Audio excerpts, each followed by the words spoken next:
A continuación, vamos a escuchar al siguiente orador que invitamos para este taller, el profesor Juan Antonio Jované, quien es genuinamente una autoridad para hablar sobre el tema de la Caja de Seguro Social.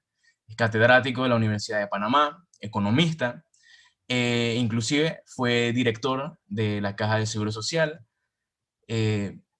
en el periodo de 1999 hasta el año 2003. Adicionalmente, el profesor Jované fue el primer candidato a la presidencia independiente en lo que llevamos de historia republicana. Así que bueno, sin más preámbulos, profesor Jované, es para nosotros un gusto contar con usted. Le cedo la palabra. Bueno, antes que nada, pues agradezco esta posibilidad de conversar con personas jóvenes sobre este tema, que a veces los jóvenes no ven quizás su importancia, pero vamos a tratar de centrarnos en lo que le puede llegar a pasar a los jóvenes. Bien, si me permiten compartir la pantalla. Está bloqueada. Está Ya, bloqueado, no me ya le permite. arreglamos eso, profe.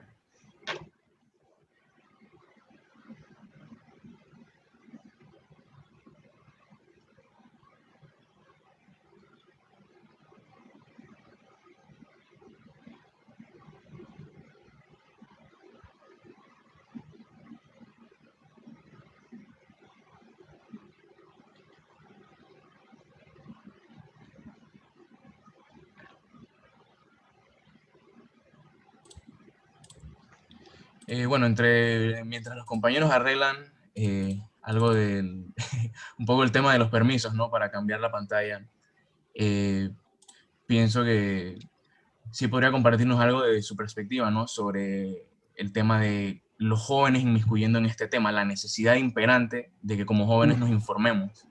Sí, es que lo que le quiero mostrar, o sea, ¿qué le puede pasar a los jóvenes en un modelo de cuentas individuales, que es para donde se está moviendo esto?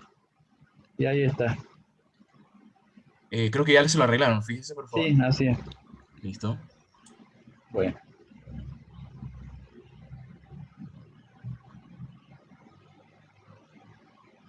vamos a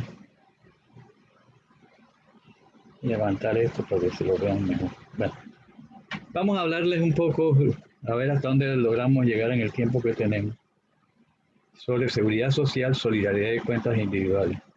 Vamos a empezar quizás un poco haciendo pedagogía. ¿Cómo son los sistemas de seguridad social? Hay dos grandes bloques de sistema de pensiones. Hay lo que se llaman las pensiones no contributivas. Como su nombre lo dice, son pensiones que la gente recibe sin tener que cotizar. En Panamá prácticamente esto está restringido a 120 a los 65. Pero lo que interesa ahora es lo que se llaman las pensiones contributivas. O sea, donde las personas contribuyen con una cuota para adquirir un derecho de pensión. Y ahí es donde hay una dicotomía. Hay dos sistemas básicos aquí. Lo que se llama el sistema de beneficio definido, que es el sistema solidario. Un sistema de beneficio definido, el sistema solidario, tiene dos características. Los riesgos son socialmente compartidos. El riesgo se comparte. Y por lo tanto implica redistribución del ingreso. ¿Verdad? Frente a eso hay el otro sistema, que es el sistema que apoya la corriente neoliberal de la cual ustedes están hablando. Se llama sistema de contribución definida o sistema de cuentas individuales. Y en este caso el riesgo no se comparte, el riesgo es estrictamente individual. Para mí es difícil llamarle incluso seguridad social a los sistemas de cuentas individuales porque, digamos, como su nombre indica, no hay ese compartir el riesgo, no hay solidaridad y por lo tanto, digamos, son estrictamente riesgos individuales. Dicho eso, este es un poco para que qué es lo que ha estado pasando en Panamá, hasta dónde ha logrado avanzar la visión neoliberal. Entonces, la visión neoliberal desde el punto de vista de las pensiones tiene dos objetivos: crear las cuentas individuales y pasar a manejar privadamente los fondos de pensión. Bueno, en Panamá se han avanzado hasta lo siguiente. Verá, la ley 51 del 27 de diciembre del 2005 introdujo por primera vez en Panamá en la seguridad social oficial la idea de las cuentas individuales. Y ahora lo que está planteando, ¿verdad? Lo que están planteando los empresarios es llevar a todo el mundo a cuentas individuales, terminar, digamos, de construir un sistema que esté basado totalmente en cuentas individuales. Y la otra cosa que proponen es el manejo privado de los fondos de pensión. Quizás ustedes han oído hablar de que ellos dicen, no, los fondos pueden seguir siendo propiedad del Seguro Social. Pero ahí no está el problema.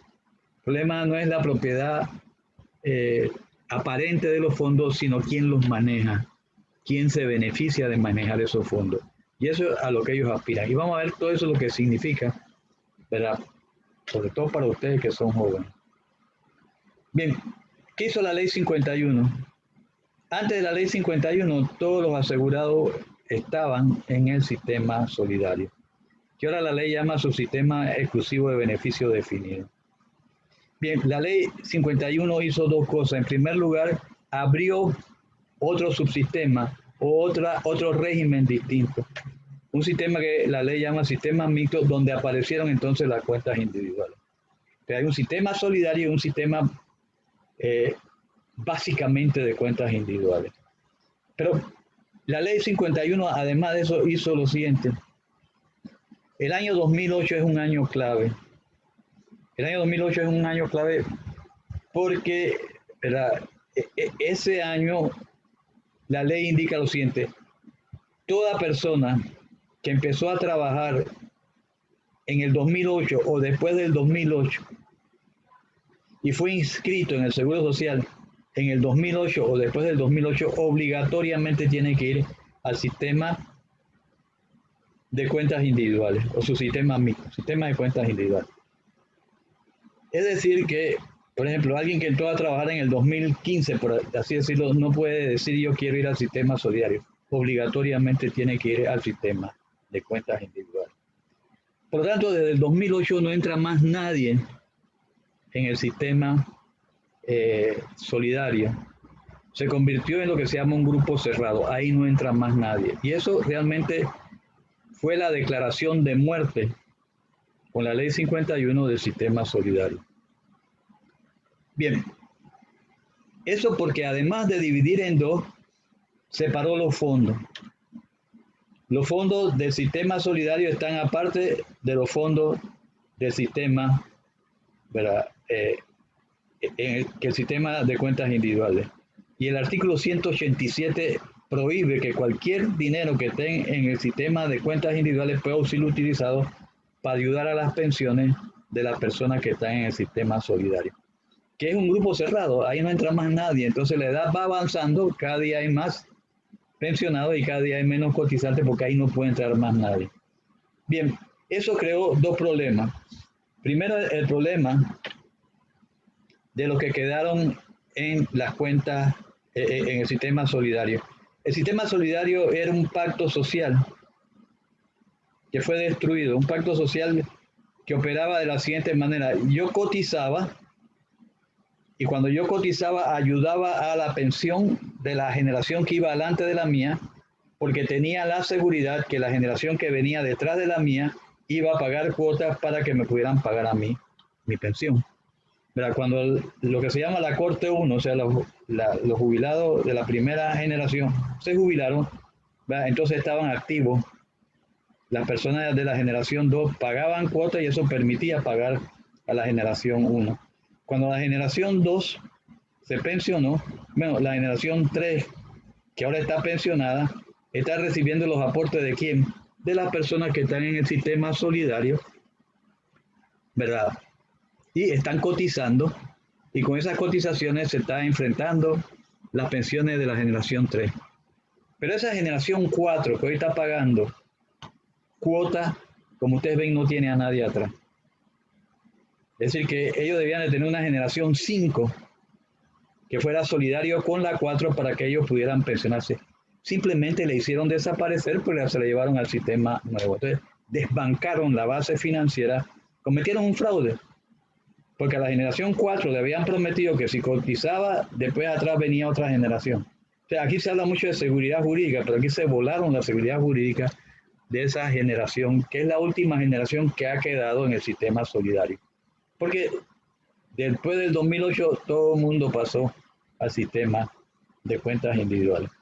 Bien, en esa época, en el 2005, lo que estábamos representando a los trabajadores y a los profesores, le planteamos al Estado que no rompiera la cadena de solidaridad, porque eso iba a traer un problema.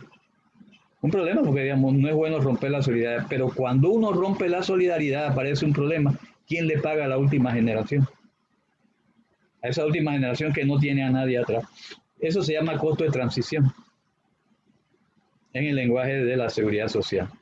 ¿Verdad? Y ya en 1999, dos economistas, Bravo y Uthoff, habían calculado que para hacer eso en Panamá se necesitaba un financiamiento equivalente a 145% del Producto Interno Bruto del año 1999.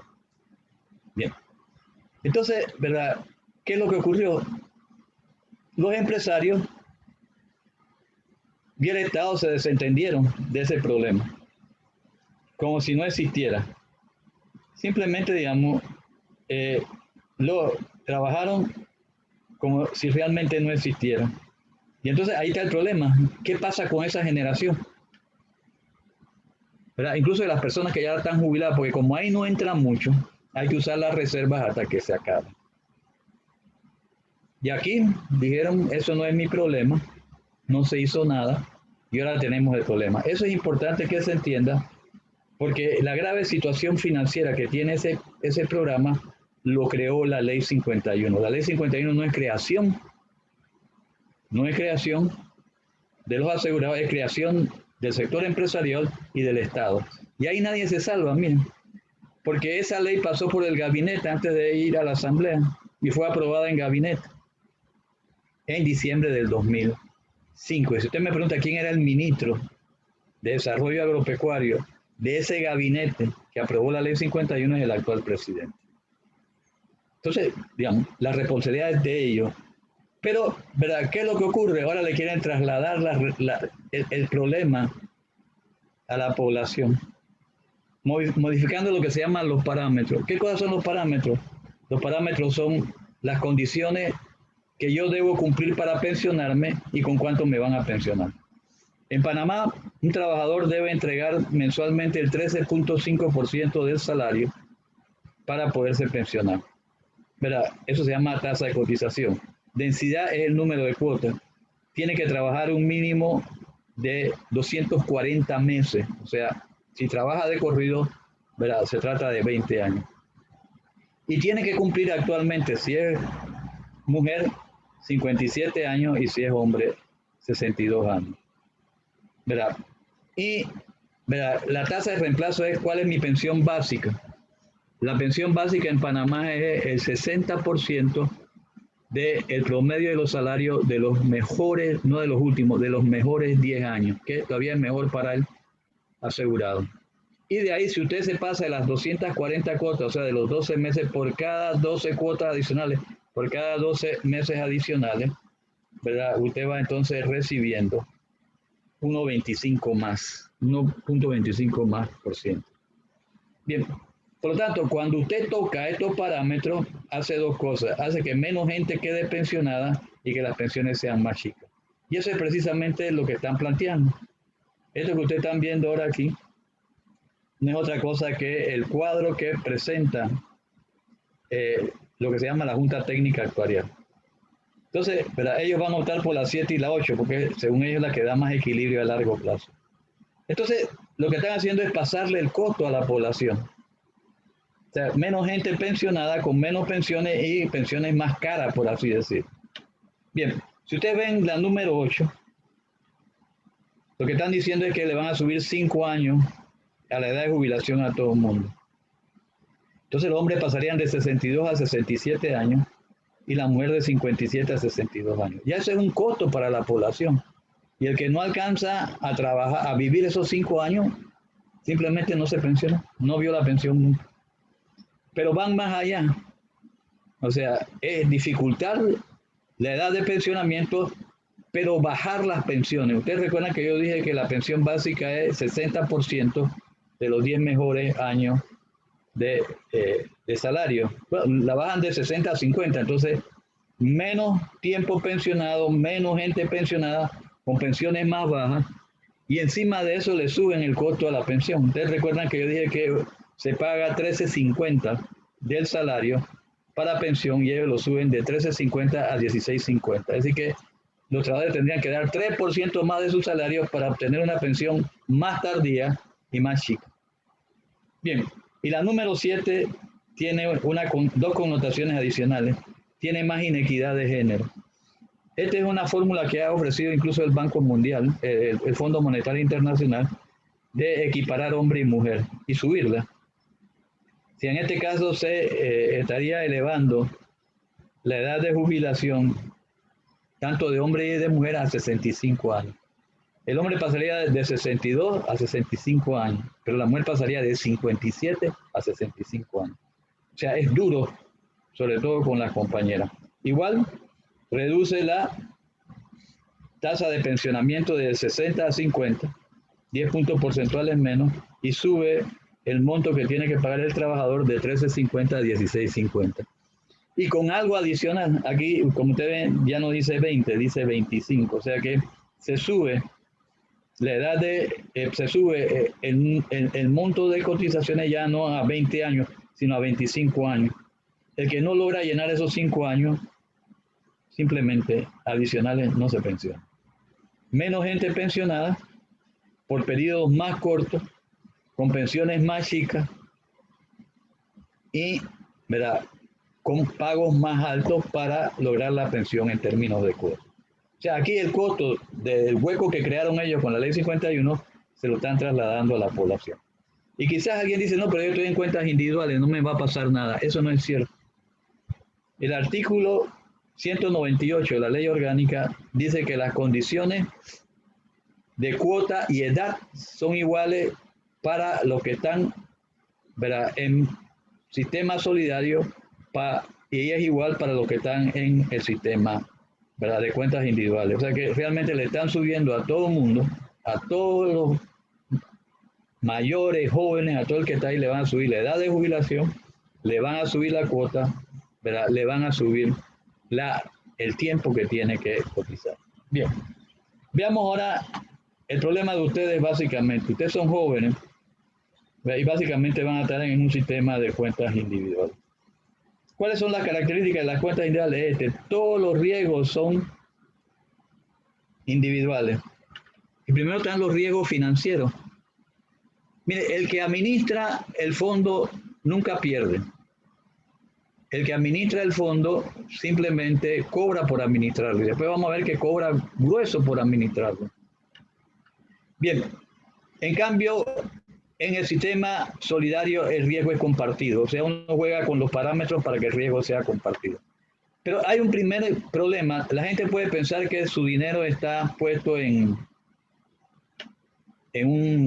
una bóveda y cuando él se jubila le van dando el dinero. No, ese dinero está invertido. O sea, quien lo administra, y aquí lo que buscan es que lo administren los privados, lo invierte a su criterio. Ahora, ¿qué va a ocurrir? Supóngase que, ¿verdad?, ese fondo en que usted puso el dinero, en vez de ganar, pierde. Porque la bolsa de valores se cayó el día que usted se iba a pensionar y entonces pues se cayó en 10%. El que administra cobra por administrar. El que pierde el dinero es el asegurado. El riesgo es individual. Si le tocó a usted que el momento en que usted se iba a pensionar, la bolsa de valores se cayó en 10 o 15%, usted perdió 10 o 15% de su fondo de pensión. No así, ¿verdad?, en el sistema de solidario, porque eso se llama de beneficio definido. Si usted me dice cuánto cotizó, por cuánto tiempo cotizó, yo le digo cuánto va a ser su pensión, independientemente de cuánto sea la bolsa de valores o no ese año. El otro problema es la tasa de interés. Si, como ustedes les va a pasar, viven en una época de baja tasa de interés, bueno, ese es un riesgo individual. Nadie los mandó a nacer cuando la tasa de interés era baja. Y ahora es muy baja, porque ningún país se atreve a subir la tasa de interés porque todo el mundo anda tratando de reactivar su economía. Bueno, su dinero se va a capitalizar poco, pero eso es un riesgo individual. No así cuando uno puede jugar solidariamente con que, bueno, si se cayó mucho durante 5 años la tasa de interés, yo puedo esperar un poquito, pagos como me dice la ley, y después eso lo comparto con otro periodo donde puede haber una tasa de interés más alta. La enfermedad prolongada es otro riesgo, eso afecta fundamentalmente a la mujer. Y explico por qué. Explico porque, de hecho, si hay un enfermo en la casa o un niño que hay que quedarse cuidando en la casa por 4 años, generalmente se queda la mujer. O un anciano, se queda la mujer. Pero entonces ella esos 4 años se retira del mercado laboral. Al retirarse del mercado laboral, entonces, bueno, de hecho, ella no cotiza esos 4 años. Esos fondos no se van a capitalizar tampoco porque no se entregaron. Y ella va a tener una pensión mucho más chica de que si no le hubiera pasado ese riesgo, entre comillas. Cuando uno trabaja con sistema solidario, uno juega con los parámetros, ¿verdad? Para que, digamos, cuando eso pase, el golpe no sea muy fuerte. La inequidad de género, ¿verdad? Y después les explico con más detalle cómo se calcula una pensión. Pero yo les puedo adelantar lo siguiente, en un sistema de cuentas individuales, el simple hecho que se diga que la mujer tiene una esperanza de vida más alta que el hombre, eso le va a bajar la pensión. Porque usted cuando se va a pensionar tiene un fondo, ¿verdad? Y ese fondo se va a dividir entre la esperanza de vida. Y si la esperanza de vida de la mujer son 7 años más que la del hombre, por decir algo, bueno, van a dividirle su fondo ya no entre la misma cifra que al hombre, sino en esa misma cifra más 7 más. Y entonces tendremos que, ¿verdad? 2 carreras iguales, 2 carreras laborales iguales de un hombre y de una mujer, la mujer va a tener una pensión significativamente más baja, porque no hay solidaridad, por tanto tampoco hay solidaridad de género. Casi que aquí se diría que consideran que es un riesgo ser mujer, es una barbaridad. Pero el riesgo de la longevidad. Yo le voy a explicar cómo se calcula una pensión en esto, ¿verdad? Y cómo la gente se va con poco, ¿verdad? Supóngase lo siguiente.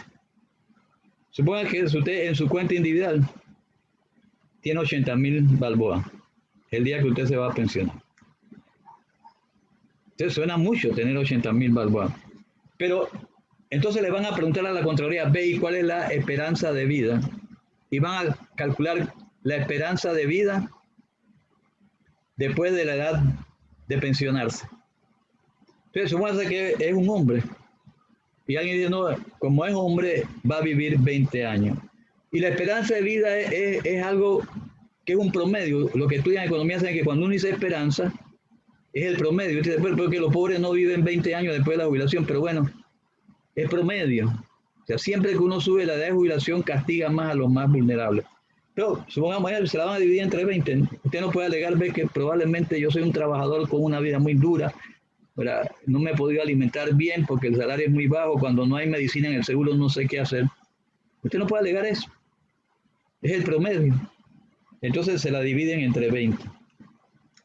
Su pensión anual es de 4,000. Mire, con un monto alto es de 4,000, todavía suena bien, pero entonces es 4,000 al año y usted lo divide entre 12.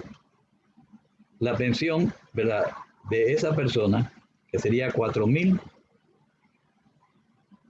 entre 12, lo que le van a dar mensualmente son 333 balboas con 33 centavos. Si alguien me explica cómo alguien puede vivir en este país con 333.33 centavos balboas al año, bueno. Y mire, y todavía peor. Si usted no tuviera los 80,000, si no tuviera menos, estaría peor. Y si es mujer, va a estar peor, ¿verdad? Porque alguien va a decir, no, las mujeres no viven 10 años, no viven 20 años, sino 27.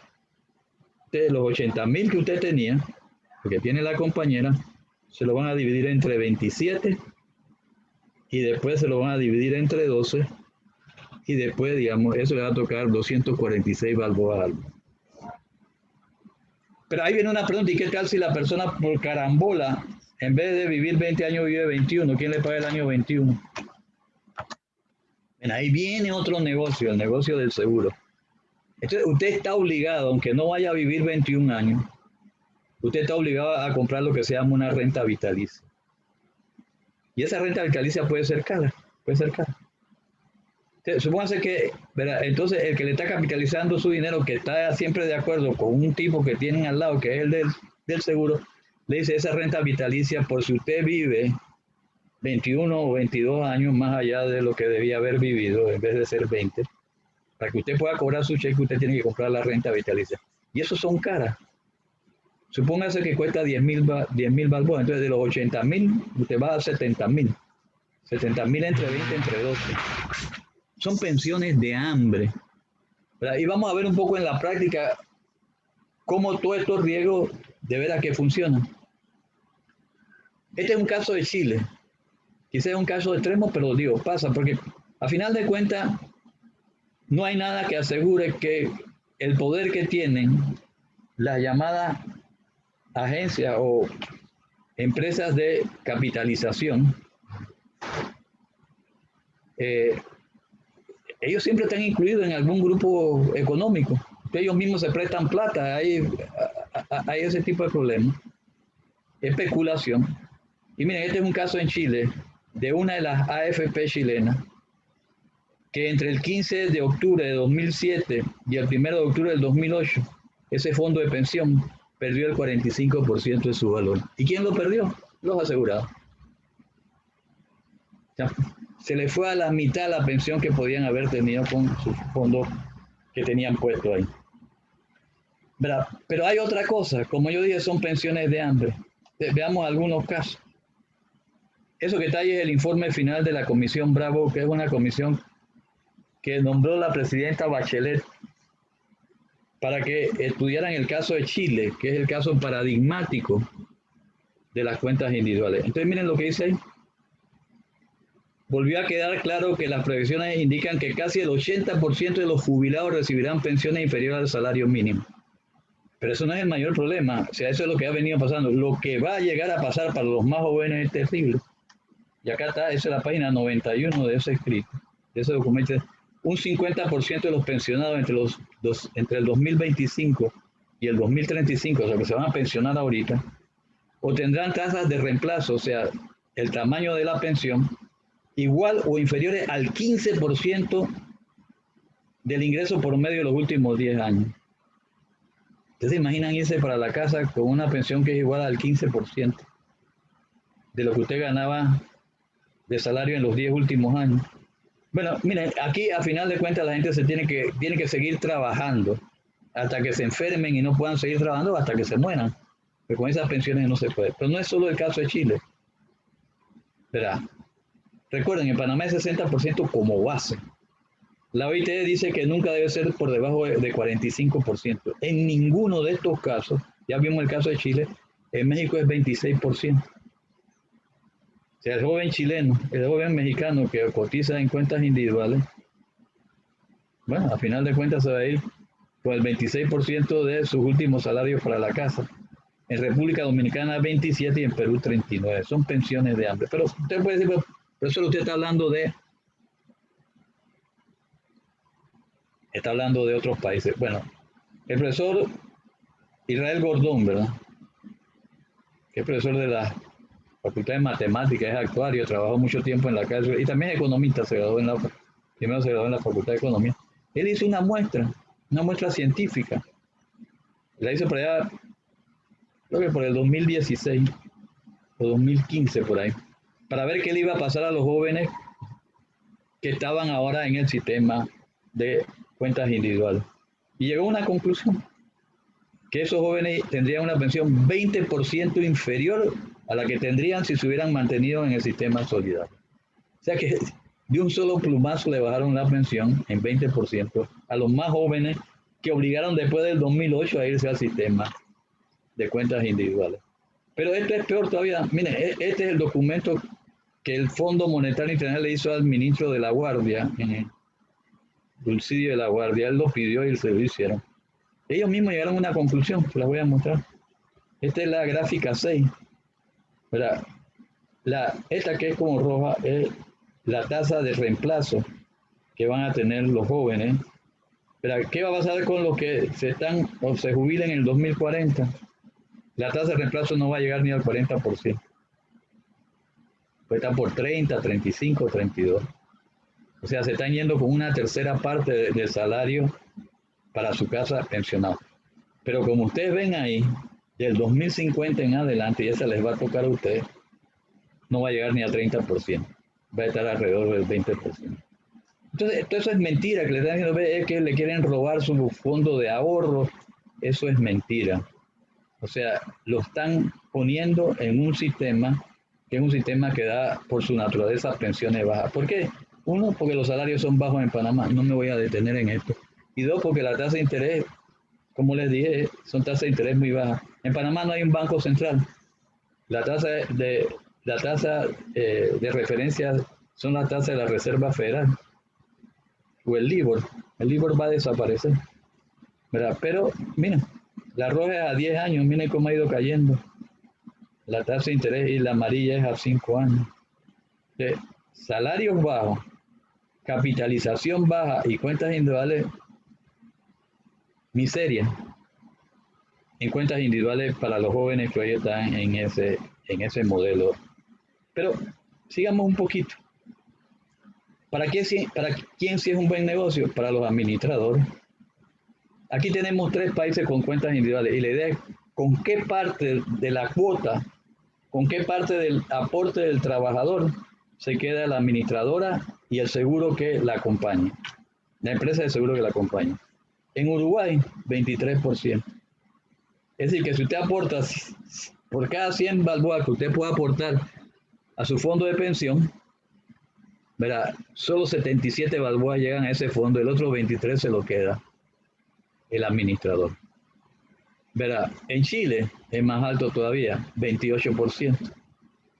O sea, si usted pone 100 balboas en su fondo de pensión o para su fondo de pensión, el administrador le dice, espera un momentito, yo cobro 28. Yo y el seguro con que yo estoy asociado cobramos 28. O sea que usted se queda con 72, nosotros con 28. Y en el caso del Perú es muy alto, es 30%. Casi una tercera parte del aporte se lo queda la administración. Bien. Entonces ellos tienen altas ganancias. Miren, incluso entre las AFP, y esto es el caso cerquita aquí, es el caso de El Salvador. En El Salvador las AFP, o sea, las empresas privadas que manejan los fondos de la seguridad social, tienen tasas de ganancia de 47%. La más baja es 12%, que es un montón. 16, 47, 20. Entonces, digamos, en el fondo, ¿qué es lo que tenemos del neoliberalismo? Este es un negocio. O sea, trasladarle a la población el costo de lo que ellos hicieron, pasar a todo el mundo a cuentas individuales, y una vez que todo el mundo está en cuentas individuales, ¿verdad?, hacer un negocio redondo, ¿verdad? Que yo alguna vez calculé que puede ser un negocio como 580 millones de dólares anuales en captación de recursos para esas empresas. Y con estas tasas de ganancia, bueno, ganancias muy, muy importantes. La población a sufrir. Bien, por eso aquí hay 2 posibilidades frente a todo esto que se está debatiendo. O sacrificamos a la población innecesariamente o corregimos todos estos errores. Bien, los sectores sociales tienen toda una batería de propuestas. O sea, incluso está publicada. Nosotros partimos de que lo primero que hay que discutir son los principios de la seguridad social.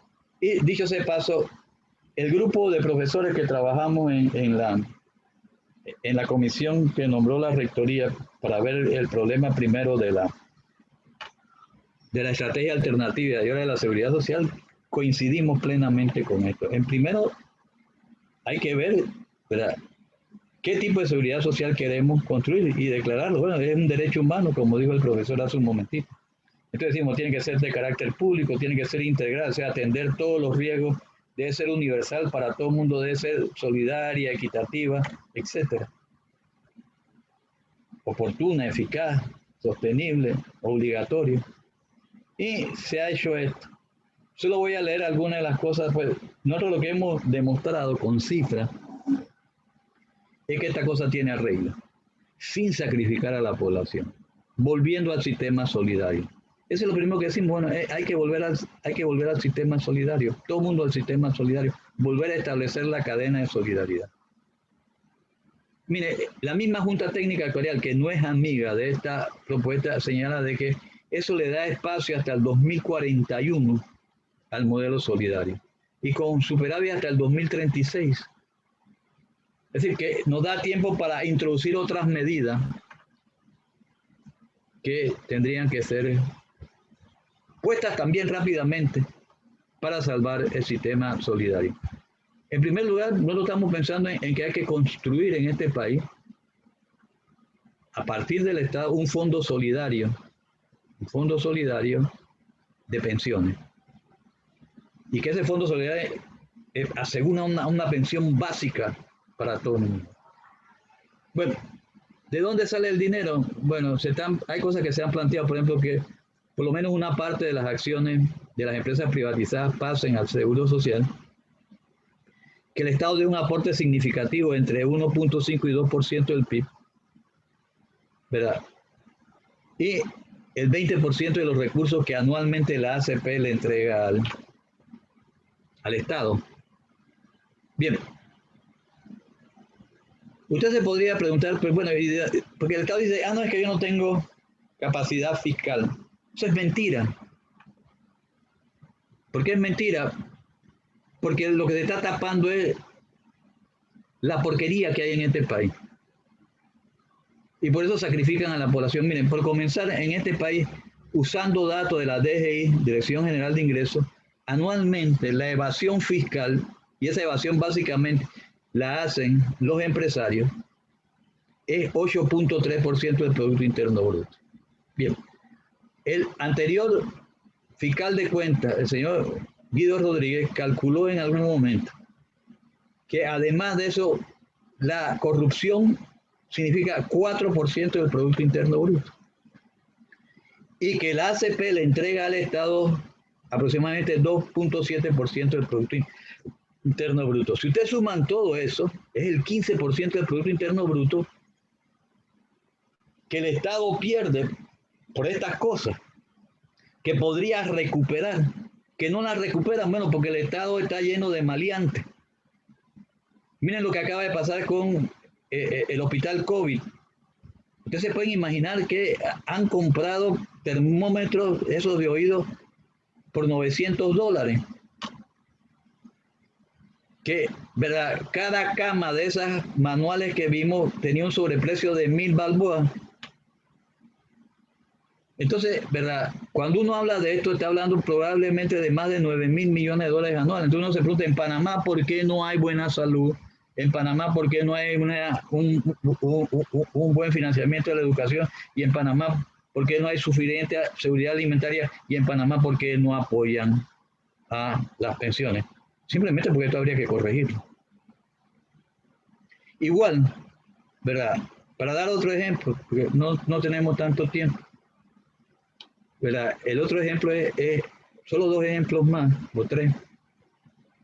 El problema es cómo ha funcionado. Aquí se habló, ahora vamos a medirlo. Los economistas lo que hacemos es medir cosas, ¿verdad? ¿Qué ha pasado con los salarios? O sea, la Caja Social vive de los salarios, porque los salarios son la fuente de la cuota. ¿Verdad? En Panamá, la participación de los salarios, se llaman las remuneraciones estadísticamente, dentro del Producto Interno Bruto cayeron extraordinariamente. ¿Verdad? Cayeron de 36.3% en 1997 a solo 25.6% en el 2018. O sea, prácticamente más de 10 puntos porcentuales. Ahora, ¿cómo se justifica eso? Eso no tiene justificación. Eso no tiene justificación porque, digamos, la única manera de justificar eso es que la productividad del trabajo se hubiera caído. Pues resulta ser que la productividad del trabajo aumentó. ¿Verdad? Y eso, ¿verdad?, nos dice lo siguiente. En ese mismo periodo, Verá, en ese mismo periodo, entre el 99 y el 2018, que es cuando tenemos datos, la productividad del trabajo creció en 69%. En 69%, pero el salario medio real solo creció en 21.6%.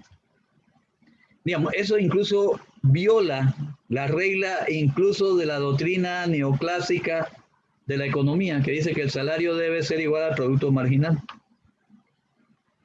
Entonces, por eso esos textos dicen lo que les da la gana. Aquí la condición de fuerza que tienen los sectores empresariales les permite eso. O sea, por eso todos sentimos que la economía creció, pero creció para unos cuantos. Si ustedes lo quieren poner en términos de economía política, esto se llama plusvalía relativa.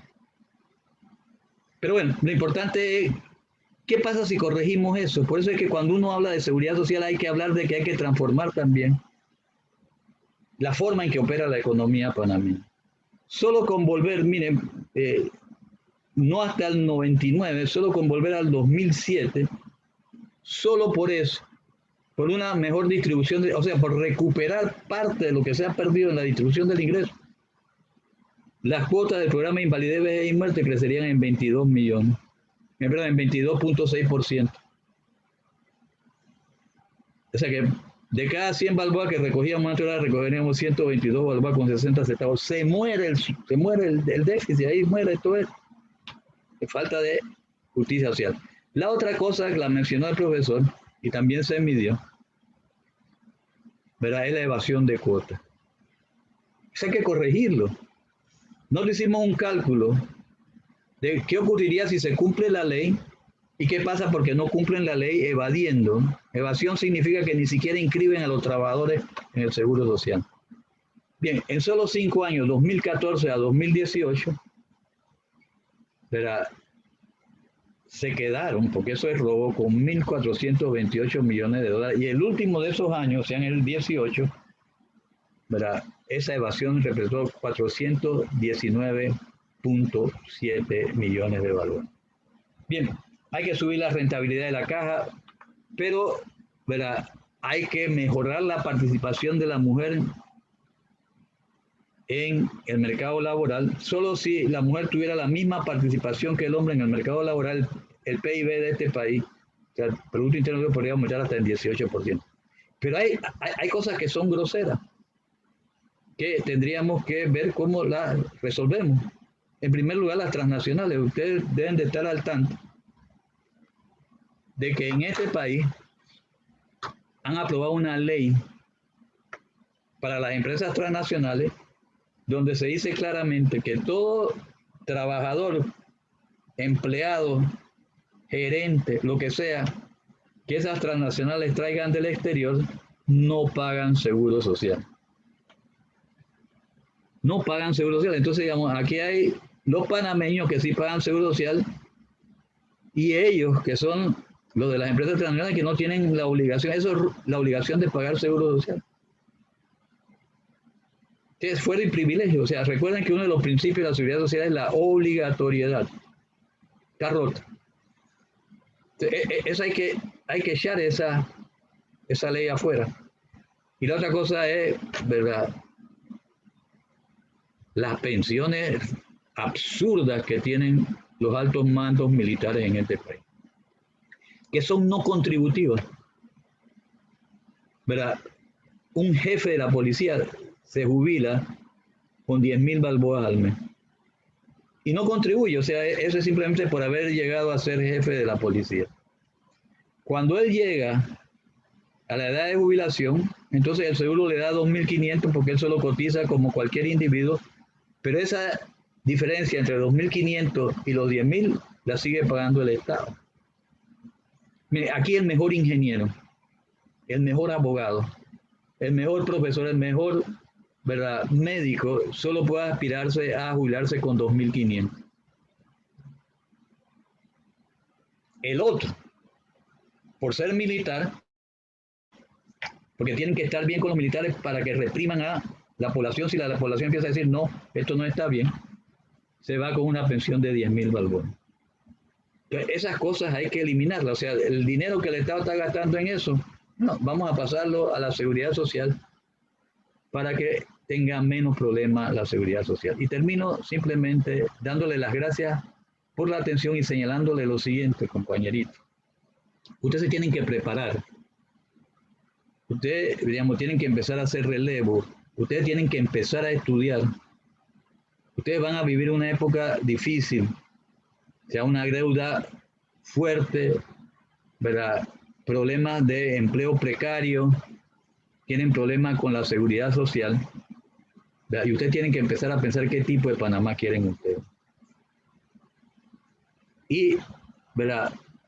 Todo esto no se va a cambiar si solo unos cuantos nos activamos. O sea, es importante que ustedes se conviertan en ente reproductor de la conciencia del país.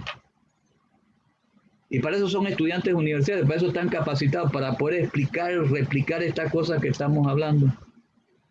Y explicarle a la gente que solo organizadamente podremos detener esto.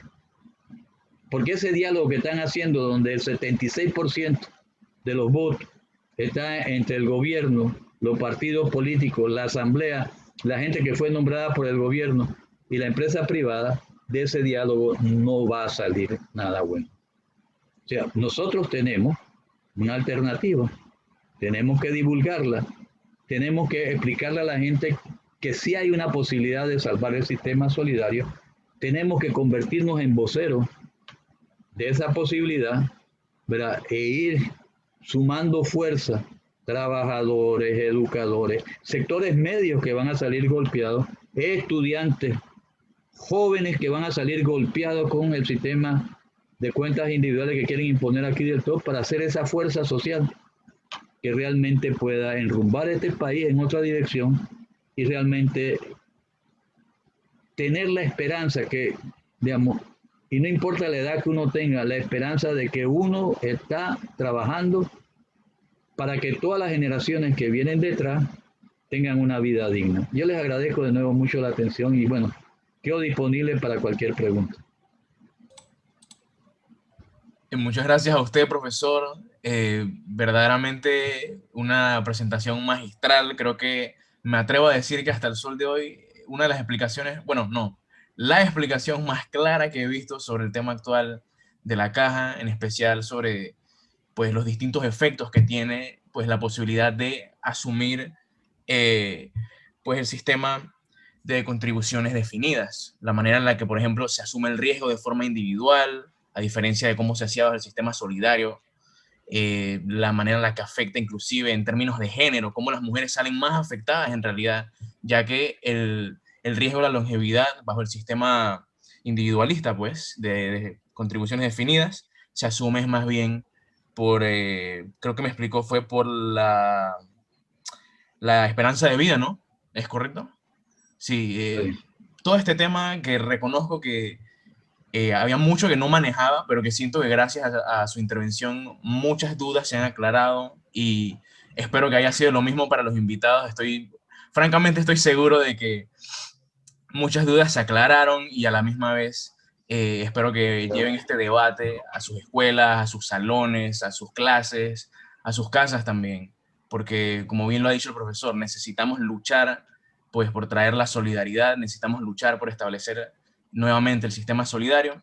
Nosotros como Juventudes Revolucionarias tenemos una postura firme ante este diálogo y es que nosotros optamos por el retorno al sistema solidario, ya que reconocemos pues la cantidad de riesgos y la cantidad de efectos negativos que puede tener la transición al sistema individualista en la sociedad civil panameña, en múltiples sectores, no solamente pues los que van a ser pensionados ya, sino a futuro las siguientes generaciones. Pues ahora mismo vamos a dar inicio a la sesión de preguntas y respuestas. Miembros del público, los invito cordialmente a que por favor nos hagan llegar a través del chat sus preguntas y también a cuál de los dos oradores va dirigida la pregunta. Nuevamente les recalco que no existen preguntas tontas. Si tienen una pregunta inclusive sobre una palabra en específico, sobre algún dato en específico, pues no duden en hacer la pregunta. Este es un espacio académico y precisamente la idea de este espacio es que aprendamos más sobre el tema de la caja de seguro social, que genuinamente nos afecta pues a todos los sectores de la población panameña. Veamos, aquí hay una pregunta. Linda Martínez hace la siguiente pregunta para el profesor Jované. Dice, ¿la recapitalización de la caja podría hacerse inyectando directamente de los monopolios económicos, que hoy en día no sabemos a dónde van esos dineros? Pone entre paréntesis, Canal, corredores, Telefónica. Gracias por la pregunta, Linda. Muy buena pregunta. Pero mire, eso es lo que nosotros cuando hablamos del Fondo Solidario de Pensiones de Panamá, ¿verdad? Están ese tipo de cosas. Por ejemplo, está lo del canal. Que no, ¿por qué pusimos 20%? Porque, digamos, hay otras necesidades. Por ejemplo, uno podría pensar 20% para salud, 20% para educación, 20% para seguridad alimentaria, 20% para alguna otra necesidad, 20% para el seguro, o 25% para cada uno. Eso es uno. Dos, ¿verdad? Está el tema de la fibra óptica. La misma ley dice que el 10% de los ingresos netos de los que usan fibra óptica, solo que pusieron la palabra concesión, hay que quitarla, pues no la están dando por concesión. De hecho, alimente este fondo. Pero, ¿qué otra cosa se podría pensar en ese fondo? Bueno, la rentabilidad del 25% de la, que no es mucho, eso son como 133 millones de balboas al año, pero es algo que proviene de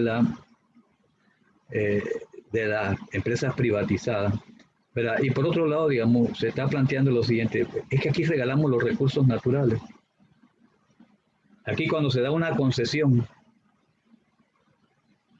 por ejemplo, cuando se da una concesión eléctrica, ese es un regalo, porque te conceden el recurso natural, ya sea el viento, el sol, el espacio. Pero cuando te la dan, inmediatamente ETESA está comprometida a comprarte la electricidad. ¿Qué clase de negocio es? Entonces nosotros incluso estamos planteando de que a toda concesión, por ejemplo, la concesión de los puertos, eso es una barbaridad. Hay que renegociar eso. Y lo que estamos diciendo es que el 10% de toda esa, de los ingresos netos de esas concesiones alimenten ese fondo. Miren, y no estamos inventando el agua tibia. Si tienen interés de conocer algo interesante en esa línea, es el Fondo Noruego de Pensiones. Los noruegos, ellos tienen petróleo en el Mar del Norte. O sea, una parte de ese petróleo es de ellos. Y cuando dijeron, bueno, ¿y para qué usamos esta renta? Dijeron, bueno, vamos a crear un fondo. No lo despilfarraron como aquí, crearon un fondo, ¿verdad? Y ese fondo, ¿verdad? Hoy día, si los noruegos necesitarían plata, ni siquiera van a tocar el fondo, lo van a hacer de los intereses. Cuando el precio del petróleo baja, ellos no se molestan por eso, porque el fondo ya con sus intereses cubre la educación también y las necesidades fiscales. Entonces, esa idea, ¿verdad? Porque el problema que tenemos en Panamá no es que no seamos noruegos, sino que aquí tenemos, ¿verdad?, gobernantes corruptos. ¿Verdad? Y en la medida que nosotros logremos enderezar esas cosas, podemos crear ese fondo. Y esos fondos, por ejemplo, hay otro fondo de ese tipo que ese fondo opera así, esos fondos, ¿verdad? Operan de que le aseguran a todo el que sale a la edad de jubilación, ese fondo le asegura una pensión mínima, ¿verdad? Una pensión mínima decente, ¿verdad? Una pensión mínima decente, ¿verdad? En algunos países, ¿verdad? Esa pensión es para una persona neozelandesa que sea una persona soltera, ese fondo de partida por el fondo, después lo que él puso en el seguro social, eso es adicional. Eso le asegura 1.500 balboas mensuales de pensión. ¿Verdad? Y si es una pareja, le tocan 1.200 a cada uno de la pareja. O sea que sería 2.400. Entonces, digamos, son países, además, es un país que básicamente produce lana y cosas así, pero, digamos, son países que han logrado utilizar bien sus recursos naturales. Aquí nosotros los regalamos. Más aún, nosotros planteamos que para subir la rentabilidad de la caja, Bueno, ¿por qué no le dan la posibilidad a la Caja Social que haga ese tipo de inversión? Que la Caja, eso está prohibido por ley, pero y el profesor un poco lo mencionó, pero podría ser lo siguiente, o sea, que la Caja Social invierte en un campo de cosecha de energía solar. Si, y bueno, la Caja entonces no tiene problema, porque es lo mismo, le dan la concesión y al darle la concesión existe el compromiso de TESA de comprarle la electricidad. Pero eso se lo dan a los privados y no le cobran nada. Igual el uso del agua para las hidroeléctricas. Entonces es un festín que se han hecho y nosotros lo que estamos pensando es que recogiendo todo eso, le podemos legar a ustedes también, porque esa sería la idea. Eso no es solo para que lo que estamos ahora lo sigan pagando, sino legarle a como hicieron los noruegos. Y ellos lo hicieron con mucho apuro porque el petróleo se acaba. Afortunadamente el canal no necesariamente se acaba así, a menos que venga la destrucción ecológica, que es uno de los temas que ustedes se tienen que preocupar. Muy preocupados por la ecología y quizás habría que hacer un seminario de esto para hablar de ese tema. Pero, digamos, esa es la idea. Pero además, que no haya evasión, que suba la rentabilidad, que no vale la pena quitar a los beneficiarios. Los niños necesitan salud. Ustedes que están estudiando, mientras están estudiando, recuerden, tienen derecho, creo que hasta los 22 años, de que sus padres los sigan poniendo como asegurados beneficiarios para el tema de salud. Yo sé que ustedes tienen problemas porque el seguro tiene mucho enredo y después cuando están en vacaciones es un lío. Tienen que llevar a la matrícula y dicen, no, ya ese semestre pasó. Pero salvo esas cosas, son buenas. El problema es quién paga por los beneficiarios.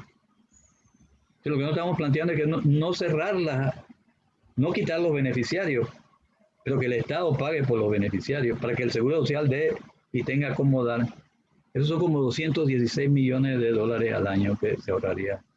Entonces, hay de dónde, ¿verdad? Y eso fue un poco el trabajo que nos pusimos a hacer entre varios para demostrar que eso es posible. Pero sí, para mí, el que más me gusta es el Fondo Solidario de Pensiones, porque sería hasta como una herencia que se dejaría para esta generación la que sigue. Claro, ¿no? Verdaderamente una solución bastante creativa que tomaron los noruegos, ¿no? Bastante útil. Y los neozelandeses también. También, exacto. Pienso que es bueno hacer esas comparaciones, aunque sea un país que tiene pues condiciones materiales distintas, ¿no? Igual nos da un ejemplo de cómo podríamos lidiar con la situación. Eh, Aquí nos están contribuyendo Alexenia López con la pregunta, ¿cómo evitar que la administración use nuestro dinero de los que cotizamos, que ese dinero vaya a la banca y a la ganancia privada? Creo que la siguiente pregunta está también vinculada con este tema. Nos la manda César Augusto Rodríguez, que dice lo siguiente. Pregunta para el profesor Jované. ¿Qué ha pasado con las inversiones realizadas por la Caja de Seguro Social? Con la fuga de fondos que se han dado durante muchísimos años, donde hemos visto cómo los administradores de la Caja del Seguro Social usan los dineros al antojo. ¿Existen mecanismos para recuperar estos dineros y de crear mejores fórmulas para reinvertir nacional o internacionalmente estos dineros? Muy buenas las preguntas de los dos, creo que van de la mano con el tema. En primer lugar, digamos, lo que dijo la compañera, hay que cambiar la ley. Pues la ley no le permite a la Caja de Seguro Social hacer inversiones productivas, la tendría que hacer a través de otro organismo. Por ejemplo, si el IDAN quiere hacer una inversión o ETESA quiere hacer una inversión, la Caja de Social le podría prestar a ETESA para que ETESA la haga, no podría hacer directamente la Caja. Esa es una cosa que ya es un primer bloqueo. Claro, hay que buscarla con seguridad. En segundo lugar, para que no caiga en manos de los privados, digamos, hay que asegurarse eso con la ley. ¿Verdad? Porque ahora quieren cambiar la ley, seguramente la van a cambiar en el sentido de decir, bueno, la Caja de Seguro Social puede hacer que sus fondos los administren los privados, y entonces ya caemos en las AFP. Y eso es peligroso. Pero para volver a la solidaridad hay que cambiar la ley. O sea, la ley 51 fue un desastre. Entonces, un sistema solidario no puede convivir con la ley 51. Hay que cambiar la ley. Ahora, aquí el problema es quién tiene más fuerza. porque los que tenemos enfrente también quieren cambiar la ley, la quieren cambiar para lo que yo les expliqué, o sea, apoderarse prácticamente de los fondos de la caja. Nosotros la queremos cambiar en la otra dirección. A final de cuentas va a decidir quién puede juntar más fuerza social detrás de su propuesta. Y nosotros no tenemos medios, no tenemos periódicos, no tenemos televisora. Por eso el trabajo nuestro es, ¿verdad? Quizá es más difícil, pero también tenemos más gente que puede ir divulgando esto. Y por eso yo les insisto que esto hay que divulgar. Bien, el otro problema que planteaba el compañero, ¿verdad? Ese problema, en primer lugar, es, por ejemplo, un problema que hay es los bajos intereses que paga todavía el Banco Nacional a los fondos que están invertidos en plazo fijo. En general, la Caja de Seguro Social tiene una rentabilidad de 3,87, pero hay dinero del programa de invalidez, vejez y muerte en plazo fijo en el Banco Nacional a 2,89%. Es una barbaridad. Por eso, ¿verdad? Esto habría que arreglarlo. Es difícil, pues el Banco Nacional tiene una especie de control sobre los dineros de la caja. Y entonces paga poco. Los otros bancos, porque ahora también hay en bancos privados, pagan poco. O sea, hay que moverse hacia las inversiones más productivas. Lo cual implica una cosa, que hay que crear el fondo. Porque un problema que tiene la caja es que si tiene que usar sus recursos, y algunos de ustedes probablemente estudian finanzas, si yo tengo que usar mis recursos en los 2 próximos años, a lo más que yo alcanzo es a un plazo fijo de 2 años, con una tasa de interés muy baja. Yo necesito, ¿verdad?, poder tener asegurados los próximos años para entonces poder invertir a largo plazo. Y ahí de nuevo empieza a jugar un papel el fondo. Bien. El otro problema que yo creo que yo veo ahorita son 2 problemas. Y los 2 son formas de corrupción. Porque evadir la Caja Social es corrupción. O sea, los empresarios que evaden a la Caja Social, eso es corrupción. Pero la otra forma de corrupción son esos sobreprecios. Esos sobreprecios están... Y hay una tercera forma de corrupción, que se las voy a explicar. ¿Verdad? Cuando se hace una licitación de medicamentos, la empresa que pierde demanda a la que gana. Eso, ¿verdad?, hace que eso vaya a parar a la Corte Suprema. Y si la Corte Suprema acoge el problema, usted no puede usar ese fondo, porque ese fondo está ligado a esa licitación. Y si eso allá en la sala tercera duran 4 o 5 años para resolverlo, entonces, digamos, ¿qué es lo que pasa? Por el desespero que tiene la caja de comprar medicamentos, ya no compra el lote grande, trata de comprar en pequeñas partidas en las policlínicas y ahí suben el precio. Mire, es más barato incumplir con la caja de un pedido que haga la caja. La multa es ridícula y eso no lo determina la caja, lo determinan otras cosas, otras leyes. Entonces, digamos, yo incumplo, pues pónganme una multa de 1% y después, como hay escasez, que son economistas, o algunos son pichones de economistas por lo menos, o sea que la escasez, entonces, ¡pam!, sube el precio y la Caja de Seguro Social compra caro. Todo eso hay que arreglarlo, ¿verdad? Todo eso hay que arreglarlo. Pero yo creo que hay un problema en la caja, y es que la participación de la población, que no es muy buena, porque mire, los últimos 3 directores de la Caja de Seguro Social ni siquiera han sido escogidos por terna por el Ejecutivo. El Ejecutivo ha decidido quién es. Como no hubo terna, el Ejecutivo... Entonces esa persona ya está controlada, la autonomía achicada. ¿Verdad? Lo mismo pasa con la Junta Directiva. Un gremio puede mandar una terna, pero es el Ejecutivo el que escoge cuál de los 3. Y después la Asamblea. Yo creo que, por ejemplo, debía de existir cosas como lo siguiente, digo, se puede regular, o sea que la gente, ¿cuántas veces se puede reelegir como directivo? Pero sobre todo revocatoria de mandato. Si yo me coge mi gremio y mi gremio empieza a anotar, o sea, los asegurados de mi gremio empiezan a decir, este tipo está haciendo lo que le da la gana, deberían de tener el derecho de revocarme el mandato y poner a otro. Eso no existe. Pero sobre todo, ¿verdad? Eso, la participación solo está ahí en la junta directiva. En algún momento se intentó y se hizo. Se crearon lo que se llamaban los comités comunitarios de seguridad social. Y la idea era que en cada policlínica, en cada hospital, en cada CAPS hubiera un comité comunitario de la comunidad, o sea, de la población, que participara en la vida de la policlínica, la CAP, el hospital. ¿Verdad? No para que usaran recursos, es mala idea, porque si usted deja que los comités usen los recursos, eso se presta a que se dañen.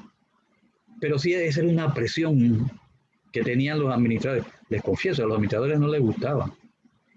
Ni al director médico ni al director administrativo, pero ahí estaba la población que podía decir, ve, aquí hace falta esto, hay este otro problema, etc. Esas cosas, ¿verdad? Eso lo destruyeron. En cuanto pudieron, los hicieron desaparecer definitivamente. Entonces, siempre es lo mismo, o sea, mientras la población no logre meterse y participar en la vida de las instituciones, esas instituciones entonces empiezan a responder a sus administradores, ¿verdad? Sus administradores a los políticos y los políticos a quienes le financiaron la campaña.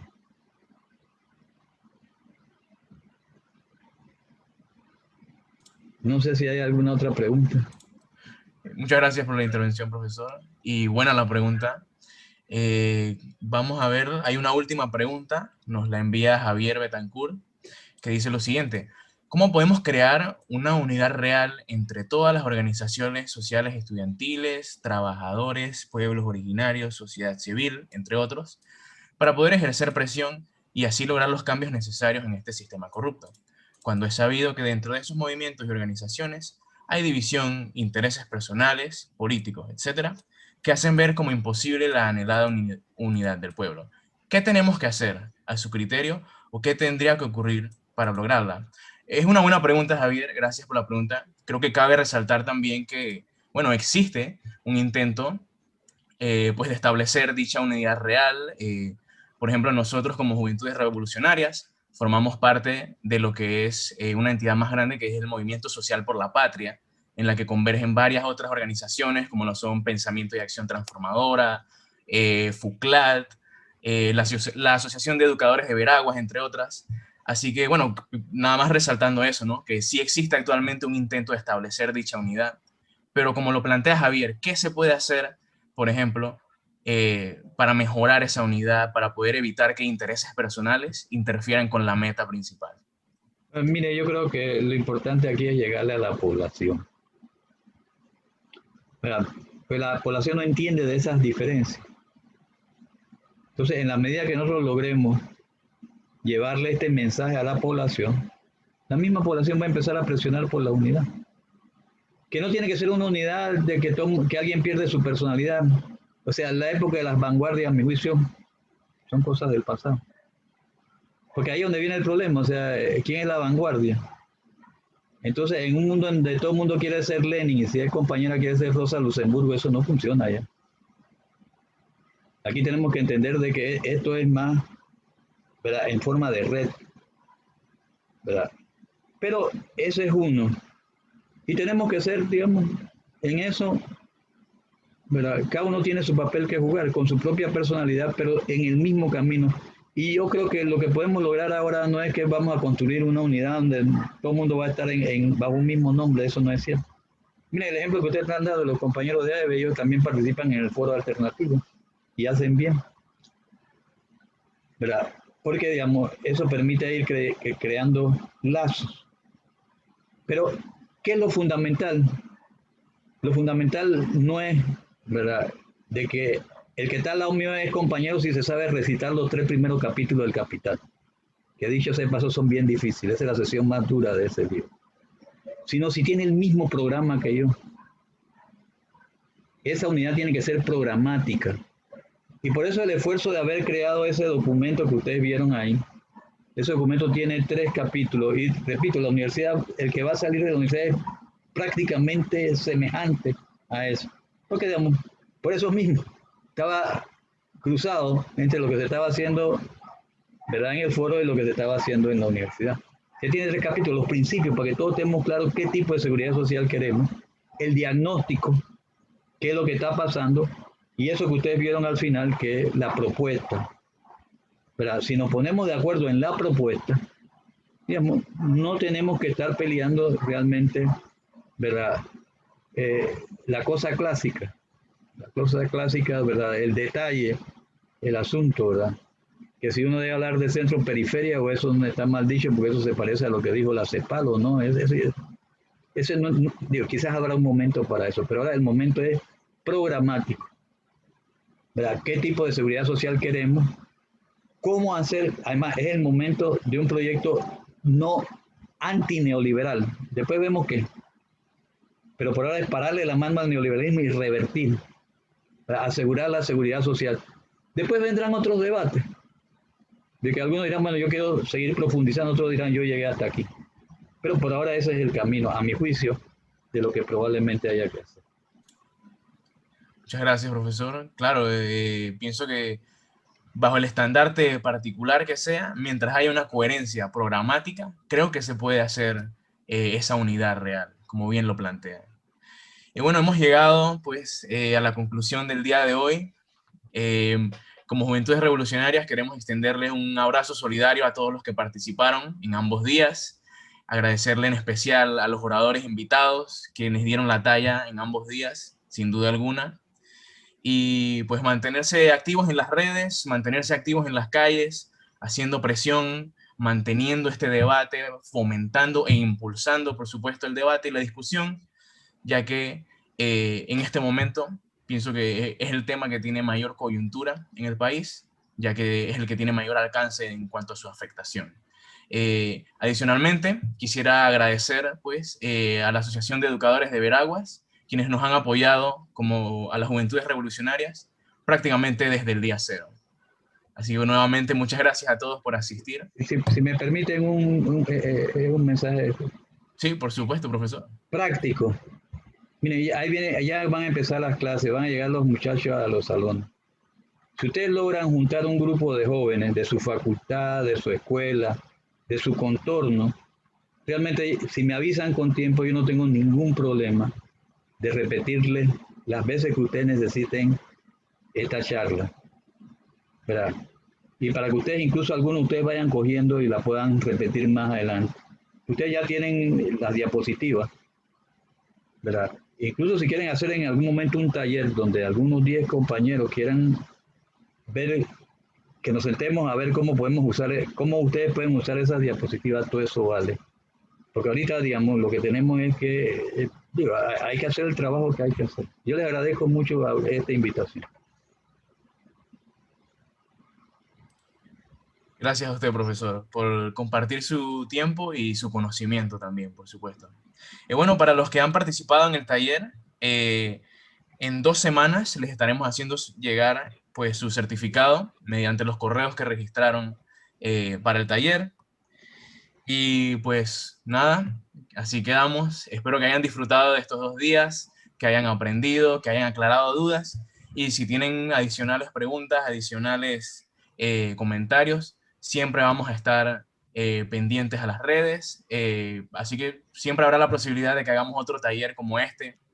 Así que bueno, nada, gracias a todos por participar y que tengan una excelente semana. Cuídense mucho. Cuídense. Gracias, profe. Adiós. Muchas gracias por estas charlas. Chao. Chao.